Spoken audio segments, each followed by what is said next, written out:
You're live. Okay. Hi, everyone, and welcome again to Busking from Home, or Busking with Bella, as I call it. Here is Bella, 4 months old now, very active, as you can see. She had her first trip to the seaside yesterday, and she greatly enjoyed it. She was a little bit frightened of the sea, but the sand was lovely. She enjoyed it very much. So there's Bella. Bye. Okay, just get my guitar.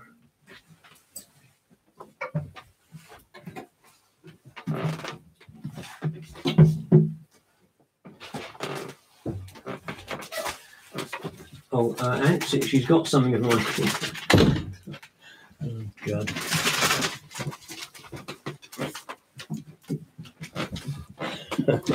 Sorry, we're having a Bella trouble off stage. So, hi, everyone, and welcome to another session of Busking from Home.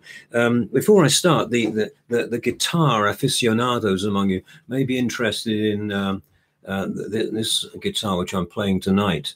Can you all see that? It's quite a famous guitar. It's an Epiphone Texan, dates back to about 1963. Epiphone were a big guitar company in their own right for many years, but in 1957 they got bought out by Gibson, who then manufactured guitars in Kalamazoo, and this is one of their Epiphone products from that era, post 1957. This dates to about 1963, and it's a wonderful guitar. I bought it in Leicester back in 1973, Fiona, so a bit of memories there. And it's a great strummer. When I got it, it was in this condition. You can see the dreadful wear and tear here, just above the fingerboard. And it suggests to me that it was perhaps once used in a rock group. I bought it in 1973, and I have the hope that, in fact, it may have featured in bands like Graham Parsons back in America. In 1973, a member of his band called Rick Gretsch from Leicester retired from that American scene and came back to England. And it wouldn't surprise me if he brought this guitar with him and sold it to a music shop in Leicester, and that's where I bought it. I did try selling it once, and the guy who looked at it said, "My, it's seen some action," and it certainly has. You've got all this wear and tear here. You've got divots and bings all over it, and as I say, it seems like it was once used in a rock band by a not too diligent guitar player. So there you go, Epiphone Texan. It's quite famous because back in 1965, Paul McCartney sang Yesterday on a left-handed version of this Epiphone Texan, and that was a wonderful sound.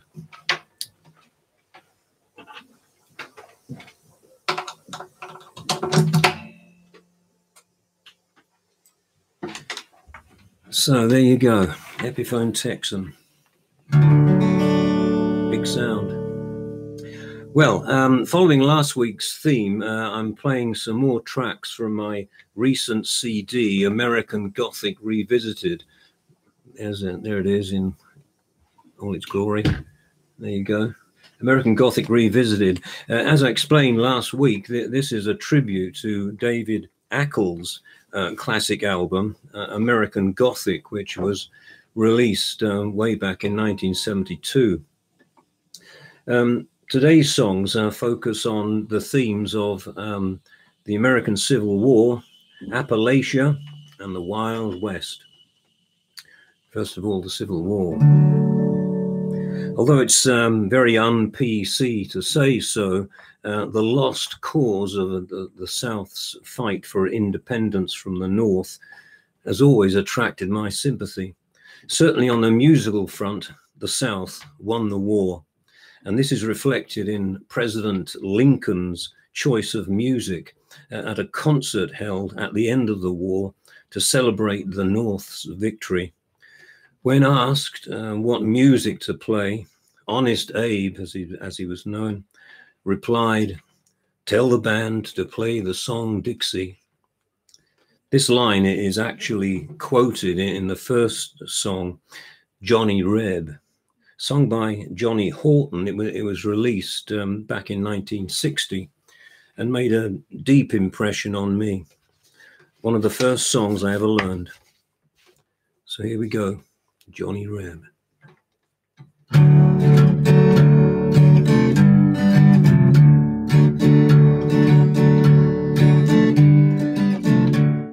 Saw you were marching with Robert E. Lee. Held your head up high, trying to win the victory. Fought for your folks, you didn't die in vain. Even though you lost, they speak highly of your name. 'Cause you fought all the way, Johnny Reb, Johnny Reb. Fought all the way, Johnny Reb.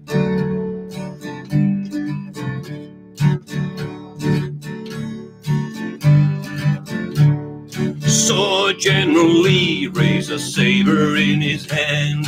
Heard the cannons roar as you made your last stand. You marched into battle with the gray and the red. When the cannon smoke cleared, it took days to count the dead. But you fought all the way, Johnny Reb, Johnny Reb. Fought all the way, Johnny Reb.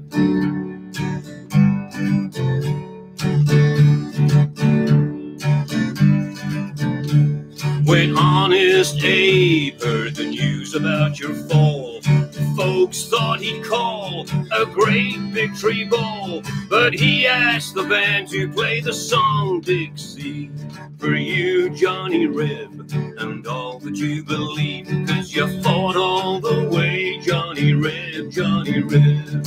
Fought all the way, Johnny Reb. Yeah, you fought all the way, Johnny Reb, Johnny Reb. Fought all the way, Johnny Reb.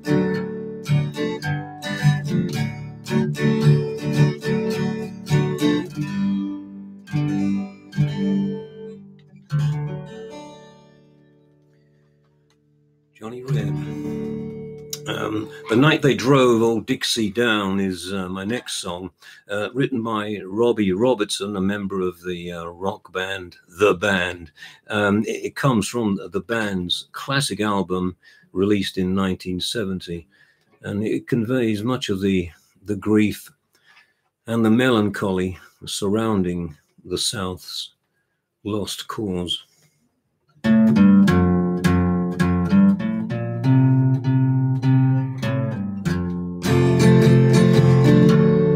Virgil Kane is the name, served on the Glendale train, till Stoneman's cavalry came, pulled up the tracks again. In the winter of '65, we were hungry, just barely alive. May the 10th, Richmond fell. It's a time I remember oh so well. The night they drove old Dixie down. Well, all the bells were ringing the night they drove old Dixie down. Well, all the people were singing, they went na na na na na na na na na na na na.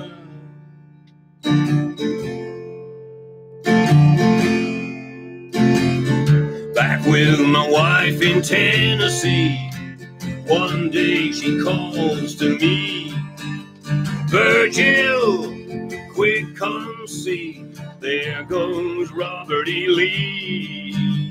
Now I don't mind chopping wood, and I don't care if the money's no good. You take what you can, you leave the rest, but they should never have taken the very best.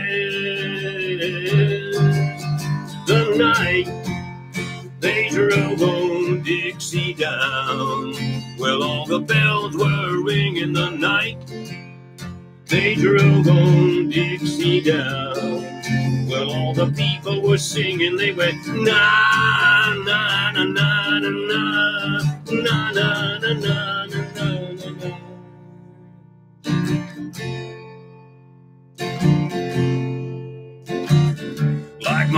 brother before me. I'm a working man, like my brother before me. Took a rebel stand. He was just 18, proud and free, till a Yankee laid him in his grave.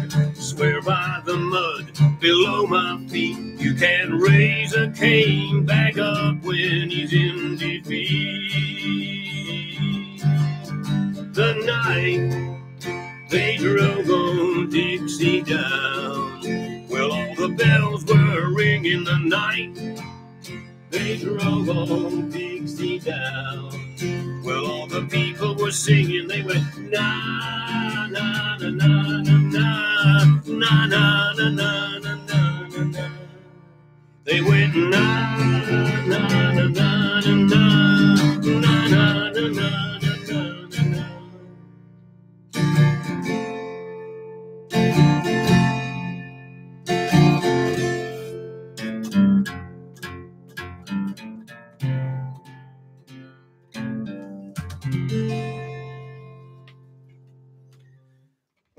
The night they drove Dixie down.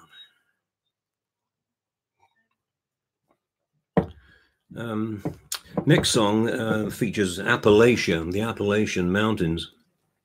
Bit of geography and topography for you, first of all. The Appalachian Mountains, they rise in West Virginia and extend south to the hill country of northern Alabama. In the early years of America's history, they were a formidable obstacle to westward expansion. But in the late 18th century, the likes of Daniel Boone charted trails through the Cumberland Gap into the broad and fertile lands of Kentucky, and a tide of settlers poured in after him. Most of these settlers were of English, Scots-Irish, and German descent, and they brought with them their own musical traditions. These would have formed the basis of what was to become Southern mountain music. A lot of this music reflects the loneliness of the wild frontier, and of course it has links with the lonesome blues of the Black community in the South.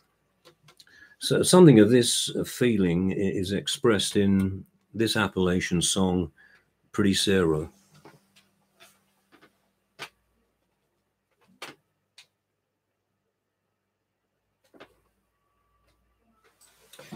Sorry, I'm just adjusting the volume. This is a finger-picking song.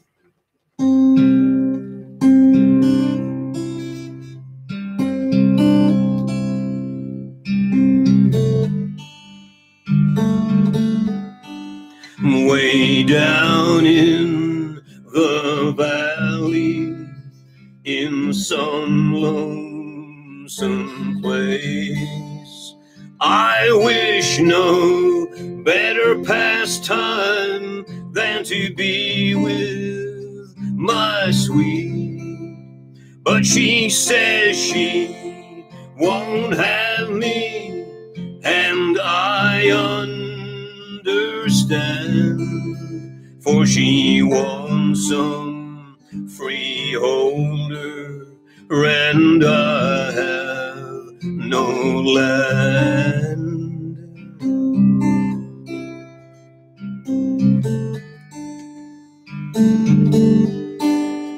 I cannot maintain her with silver and gold, nor buy her all the fine things that a big house can hold. So farewell, pretty Sarah, I bid thee adieu, and I'll ramble this whole world all through.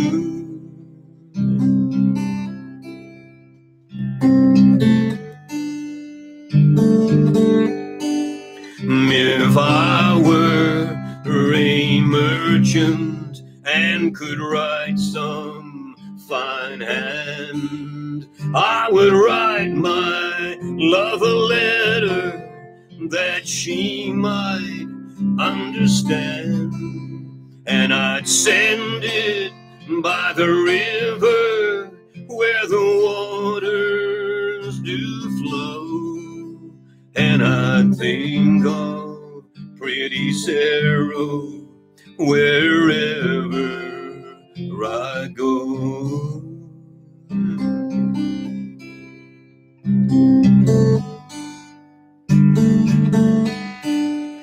If I were a dove and had wings and could fly this night to her window, would I draw nigh, and in her white arms all the night I would lie, and I'd think of pretty Sarah till the dawn of the day.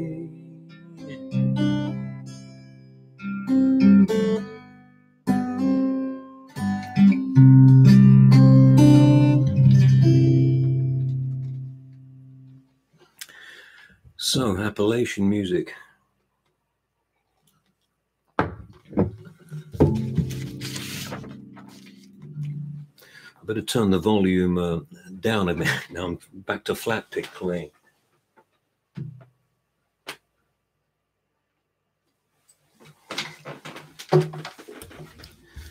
Okay. The next couple of songs celebrate the Wild West.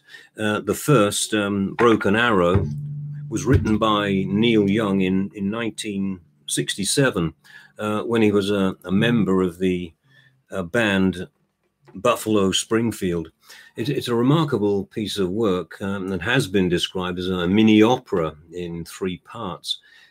Its 3 verses deal in turn with different aspects of the 1960s scene, the madness of the world of rock and roll, youthful rebellion, and Kennedy's assassination. What really drives the song along, however, is its haunting chorus, which highlights the plight of the Native American Indian and draws attention to the true price of the American dream. A broken arrow was used by Native Americans as a symbol of peace.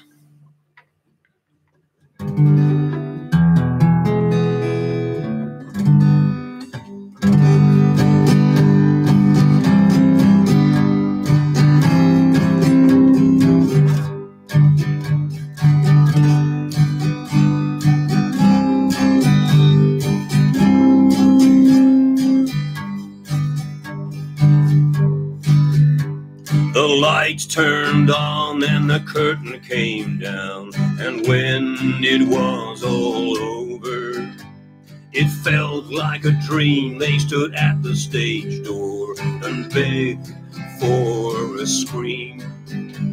The agents had paid for a black limousine that waited outside in the rain. Did you see them? Did you see them? Did you see them in the river? They were there to wave to you. Could you tell that the empty, quivered, brown-skinned Injun on the banks that were crowded and narrow held a broken arrow? Held a broken arrow.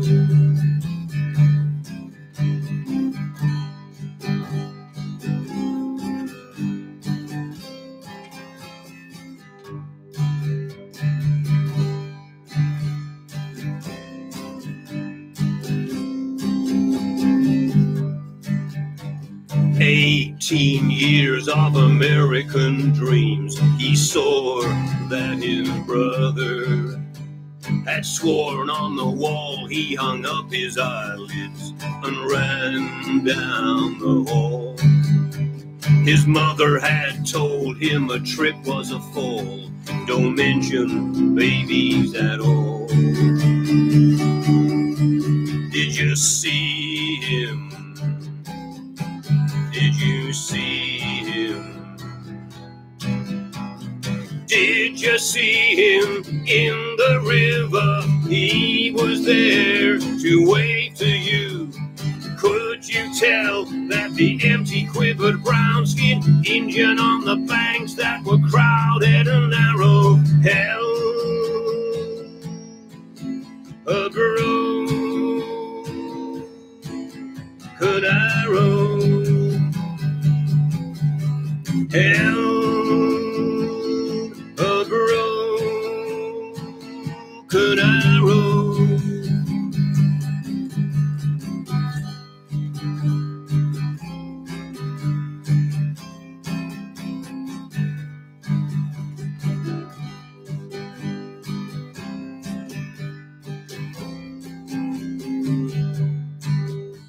The streets were all lined for a wedding parade, but the black-covered caissons her horses had drawn protected her king from the sun rays of dawn. They married for peace and were gone.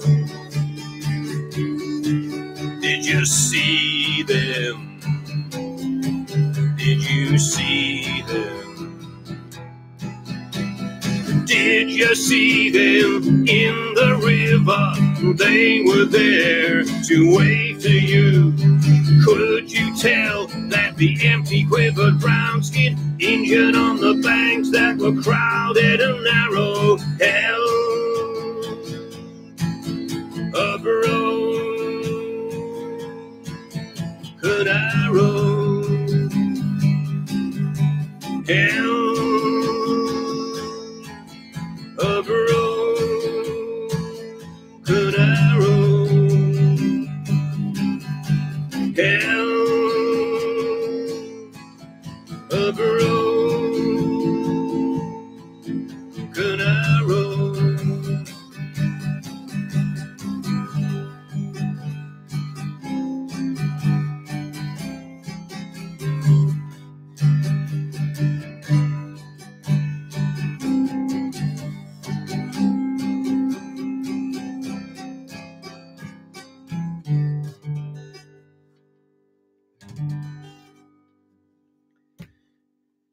Okay.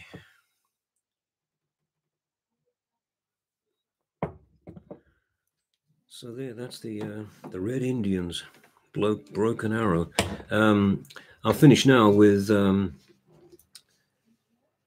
song about the cowboys in the Wild West. This song is called Desperados, Waiting for a Train. It's written by Guy Clark. It's a wonderful song which not only recalls the classic scene in High Noon, where all those guys are waiting outside town at the railway station, waiting for their leader to pick them up and hunt down Gary Cooper, the sheriff. It's a wonderful song then, which recalls all that. And the same scene is repeated in any number of Westerns. But the song also serves as a metaphor for life. Certainly as a young boy growing up in London after the war, I recall how me and my friends would just sit around waiting for something to happen. Anything. But of course it really did. And so we grew old.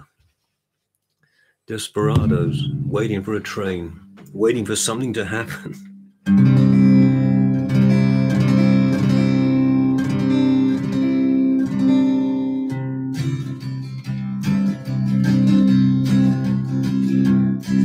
Well, I'd play the Red River Valley. He'd sit in the kitchen and cry, run fingers through 70 years of living, wondering why the oil wells had run dry. We were friends, me and this old man, desperados waiting for a train. We were desperados waiting for a train, like desperados waiting for a train, for a train, for a train, for a train, for a train. As soon as I could walk, he'd take me with him to a place called the Green Frog Cafe. There were old men with beer guts and dominoes, lying about their lives while they played. And I was just a kid, they all called me sidekick. Desperados waiting for a train, like desperados waiting for a train. We were desperados waiting for a train, for a train, for a train, for a train, for a train. He's a driller of oil wells, he's a drifter, an old school man of the world. Taught me how to drive his car when he's too drunk to. He'd wink and give me money for the girl. And our lives were like some old Western movie, like desperados waiting for a train. We were desperados waiting for a train, just desperados waiting for a train, for a train, for a train, for a train, for a train.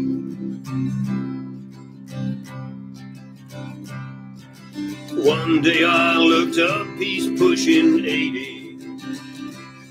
Got brown tobacco stains all down his chin. To me, he's one of the heroes of this country. So why is he all dressed up like an old man? Drinking beer, playing Moon and 42. Like a desperado waiting for a train. Just a desperado waiting for a train.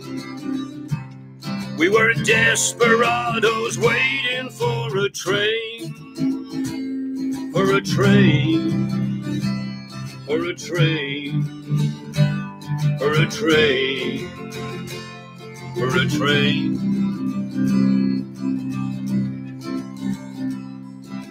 The day before he died, I went to see him. I was grown, he was almost gone. Closed our eyes and dreamed of some old kitchen, and played another verse of that old song. You know that old song? Can you hear it now? That old song. Desperados waiting for a train. We were desperados waiting for a train. Just desperados waiting for a train. For a train. For a train. For a train. For a train.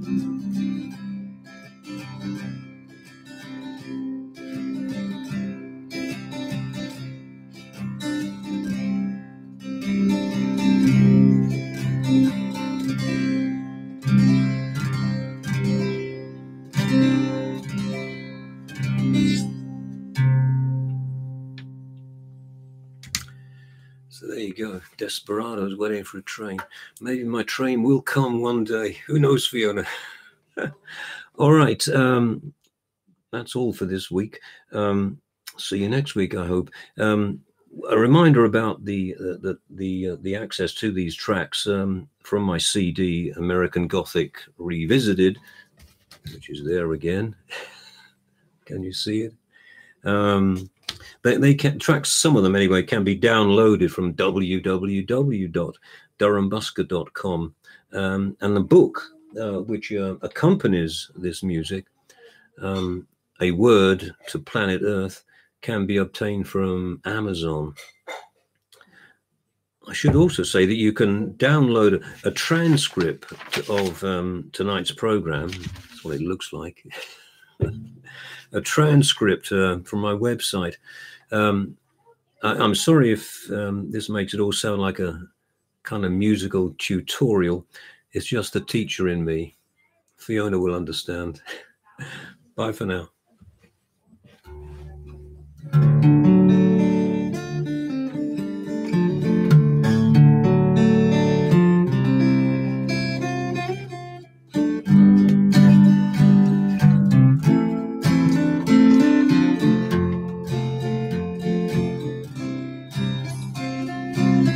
Maybe I didn't love you quite as often as I could have.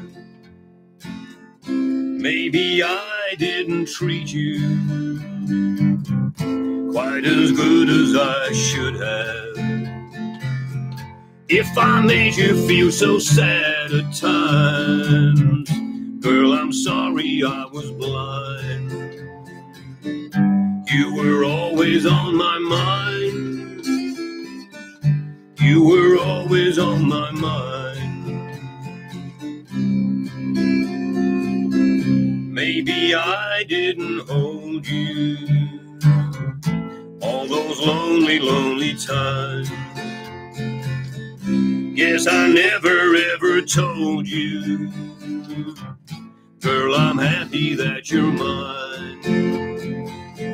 Little things I should have said and done, I just never took the time. You were always on my mind. You were always on my mind.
actually, I can serve it with yogurt. That's a rather nice yogurt.